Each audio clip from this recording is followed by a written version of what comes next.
3 кодекске, ошол эле укук бузуулар кодекске 3 мыйзам долбоорду бекиткенбиз. 3. Ошол ичинде 3 мыйзам долбоордо штрафтар боюнча бир топ эле маселелер бар.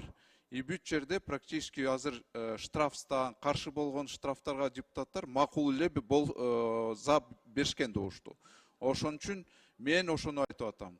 Калпаевдагы, Тулабаевдагы депутаттар ошол жерде за берген. Штрафтарды колдошкон. Мен ошону айтып атам да. Тарынбагыла, мен ошону ачуучундук болсо дагы мен ошону айтып атам. А так тарыныч жок. Рахмат. Процедурный экинчи микрофон. Эми сиздин мыйзамды колдобой койсо эле айта бересизби? Жок, мен чындыкты айтып атам да. Мен сүйлөп атам да, сизге эч ким сөз берген жок да. Тиги сөздү тигини колдобой койдуң, анан тигини колдоп салдың, анан муну колдоп салдың. Сиздин мыйзамды колдобой койсо эле анан эскинин баарын алып чыга бересизби? Андай алып чыга турган бизде деле толтура нерсе бар. Эми бул мыйзам биздин коомчулукка төп келбей атса, эгер муну тереңине бара турган болсок, бизнеске тиешелүү бул айырып өтүш керек сиздин мыйзам. Эртең бүт Бишкек, Ош, чоң шаарлардын баарын, бүт Кыргызстан боюнча камок баарын текшерип чыгыш керек, бизнестин баарын. Анда эмне болот? Бул экономикага, бизнеске тиешелүү болгон үчүн анда сиздин мыйзам айырып өтүп кетиш керек. Айырбыңыз барбы? Жөн айта бересизби бирдеме эле? Сиздин мыйзам өтпөй калса эле, бул депутат тиге кой берди, бул буга кой берди деп. Сиздин кээ бир кылып аткан иштериңиз не этично?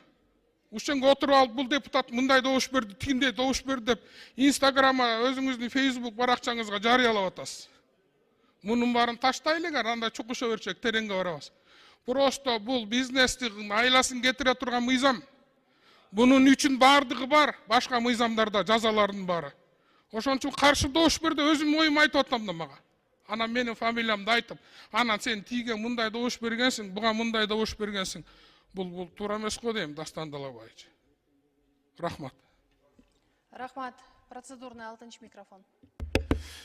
Балбазарлык, сиз мен айтышпайм, просто АРВ бул жерде кереги жок. Себеби методикада, ошо АРВнын бекиткен методикада так жазылган. Мисалы ошол мыйзамдарда көрсөтүлсө, жоопкерчилик киргизилгенде ушундай АРВ кереги жок деп ушундай жазылган. Мен сизге просто мындай айтам, айта кетсем. Бизде атайын мыйзам бар. Бул ден соолугунан мүмкүнчүлүгү чектелген адамдардын укуктары жана кепилдиктери жөнүндө мыйзам бар. Ал иштеп атат. Ошол 44-45 беренде так жазылган. Жоопкерчилик болуш керек. Тилекке каршы дагы эле кодексте ушундай жоопкерчилик көрсөтүлгөн эмес. Ошон үчүн АРВде так эле жазылып турат, АРВ кереги жок деп мен ошол таянып киргизип атам. Ата колдоп бериңиздерди суранат элем, урматтуу депутаттар. Рахмат.